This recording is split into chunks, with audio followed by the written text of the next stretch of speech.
Bukan 1 inci. Malaysia dah bagi 5,207 hektar sebagai pampasan. Total wilayah masuk ke Indonesia 5.000, kurang lebih 5.207 hektar ini lahan sebelumnya menjadi wilayah Malaysia diusulkan menjadi mendukung pembangunan kawasan perbatasan sebagai pengganti kawasan. Sengketa perbatasan antara Indonesia dan Malaysia, khususnya di Pulau Sebatik, seringkali menjadi titik api dalam hubungan bilateral kedua negara. Narasi yang beredar sering dibumbui dengan elemen nasionalisme yang membara, menggambarkan tetangga sebagai serigala berbulu domba yang mencoba merampas wilayah kedaulatan. Namun, untuk memahami isu ini dengan lebih tajam, kita perlu membedahnya melalui lensa sejarah, hukum internasional, ekonomi, dan politik domestik. Bukan sekadar cerita emosional tentang kemarahan dan ancaman militer, tapi analisis yang mengungkap akar masalah, dinamika negosiasi terkini, dan implikasi jangka panjang. Pulau Sebatik yang terletak di perbatasan Kalimantan Utara Indonesia dan Sabah Malaysia memang memiliki karakter unik. Pulau ini dibagi secara administratif sejak era kolonial, dengan bagian timur menjadi milik Indonesia dan barat milik Malaysia. Keunikan ini tercermin dalam kehidupan sehari-hari warga. Ada rumah yang ruang tamunya terbelah oleh garis batas negara, di mana penduduk hidup damai tanpa mempedulikan sekat politik. Namun, keharmonisan ini sering terganggu oleh klaim sepihak yang muncul secara periodik. Narasi asli menggambarkan Malaysia sebagai pihak yang licik dan arogan, melakukan manuver untuk menggeser patok batas dan merampas sumber daya alam seperti minyak dan gas. Ini bukan sepenuhnya fiksi. Pulau Sebatik memang kaya akan potensi energi, dengan cadangan hidrokarbon yang signifikan di perairan sekitarnya. Namun, analisis tajam menunjukkan bahwa isu ini lebih merupakan warisan kolonial daripada konspirasi modern. Sejarah perbatasan ini berakar pada Konvensi London 1891 antara Inggris menguasai Borneo Utara dan Belanda menguasai Hindia Belanda. Peta yang digambar seenak jidatnya oleh penjajah Eropa ini menciptakan garis batas yang ambigu, terutama di segmen darat seperti Sebatik. Konvensi tersebut membelah pulau tanpa mempertimbangkan etnisitas, budaya, atau topografi alamiah, meninggalkan bom waktu yang meledak berulang kali pasca kemerdekaan. Pada 1960-an, selama konfrontasi Indonesia-Malaysia, isu perbatasan ini sempat memicu ketegangan militer, tapi diselesaikan melalui diplomasi ASEAN.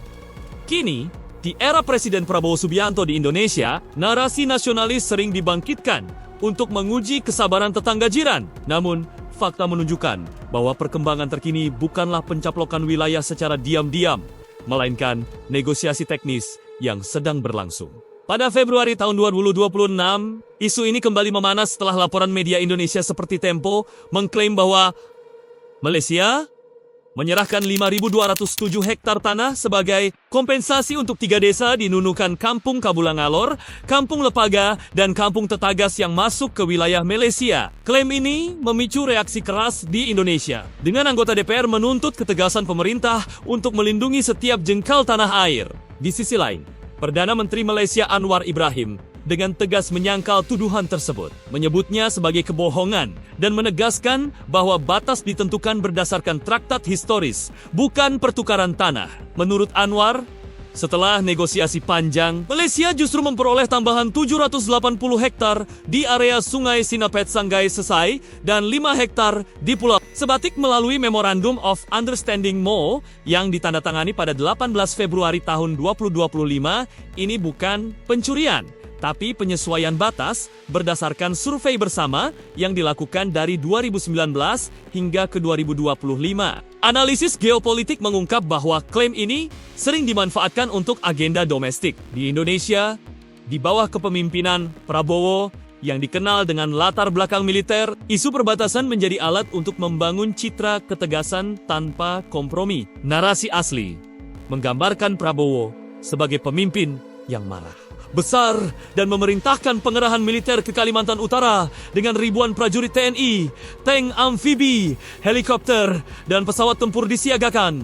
Namun, fakta menunjukkan respons yang lebih diplomatis.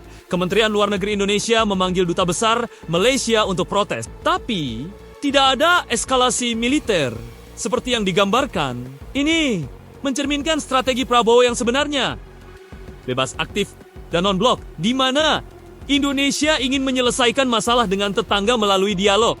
bukan konfrontasi. Klaim kemarahan mematikan lebih merupakan retorika untuk mengonsolidasikan dukungan nasionalis di dalam negeri, terutama di tengah tantangan ekonomi pasca pandemi. Di Malaysia, Anwar menghadapi tekanan oposisi yang menuduh pemerintahannya menyerahkan tanah. Meskipun fakta menunjukkan keuntungan teritorial bagi Malaysia. Ini menyoroti dinamika politik internal, oposisi seperti Perikatan Nasional menggunakan isu ini untuk menyerang Anwar, menyebutnya pengkhianatan. Namun, analisis tajam menunjukkan bahwa negosiasi ini bagian dari upaya ASEAN untuk memperkuat stabilitas kawasan. Malaysia, dengan ekonomi yang bergantung pada perdagangan dengan Indonesia, nilai bilateral mencapai miliaran dolar, tidak ingin eskalasi, ringgit yang melemah memang menjadi isu domestik, tapi bukan alasan untuk bermain api di perbatasan. Sebaliknya, MOU ini bertujuan menyelesaikan outstanding boundary problems apps, seperti Sebatik dan Sinapat Sesai, yang telah menjadi sumber ketidakpastian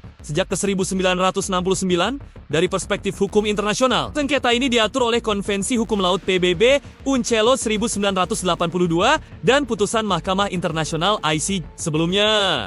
Seperti kasus Sipa dan Lijitan pada 2002 yang dimenangkan Malaysia. Data satelit modern dan survei bersama memperkuat argumen kedua pihak, tapi bukan untuk merampok. Di Sebatik, pergeseran batas bukan strategi sistematis, melainkan koreksi atas peta kolonial yang tidak akurat. Misalnya, survei 2019 menemukan perbedaan antara peta dan kondisi lapangan, mengakibatkan Indonesia kehilangan 6,1 hektar di satu segmen, tapi memperoleh 127 hektar di area lain. Ini bukan pencurian, tapi kompromi yang adil. Hukum internasional menekankan prinsip uti possidetis juris, mempertahankan batas kolonial, tapi juga memungkinkan penyesuaian melalui negosiasi bilateral. Jika eskalasi terjadi, kedua negara bisa membawa ke ICJ lagi, tapi ini jarang dilakukan karena biaya politiknya tinggi.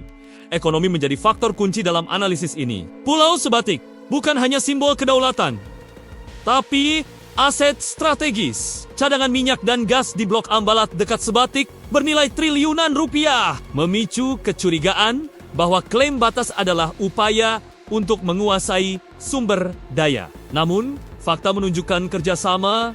Kedua negara memiliki perjanjian eksplorasi bersama di perairan sengketa. Di Indonesia, pemerintah Prabowo mendorong grand design ekonomi di perbatasan dengan anggaran triliunan untuk infrastruktur seperti jalan raya, pelabuhan, dan pos lintas batas. Ini bertujuan menjadikan perbatasan sebagai motor pertumbuhan, bukan daerah tertinggal. Di Malaysia, Sabah mendapat manfaat dari tambahan tanah yang bisa dikembangkan untuk pertanian atau pariwisata. Namun, ketegangan bisa merugikan.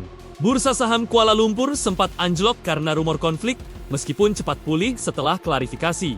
Investor asing, terutama dari China dan AS, lebih suka stabilitas.